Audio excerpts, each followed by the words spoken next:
How to remove coffee stains from carpet. Grab some paper towel and gently blot the stain. Do not scrub. Absorb as much of the liquid as possible before the coffee stain sets in. Flush the area of the carpet with no more than 1 cup of cool water. With another towel, continue blotting the area. Next, mix 2 cups of lukewarm water with 1/4 cup of lemon juice. Add a bit of liquid dishwashing detergent to the mix as well.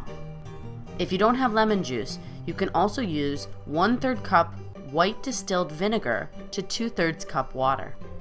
Apply the solution with a clean sponge. Don't soak the sponge, but get it damp enough to have an effect when applied to the stain. Begin at the outside of the coffee stain and gently rub in a circular motion, working your way to the inside of the stain. Rinse the area with clean cold water. Using a clean, dry towel, remove any excess moisture.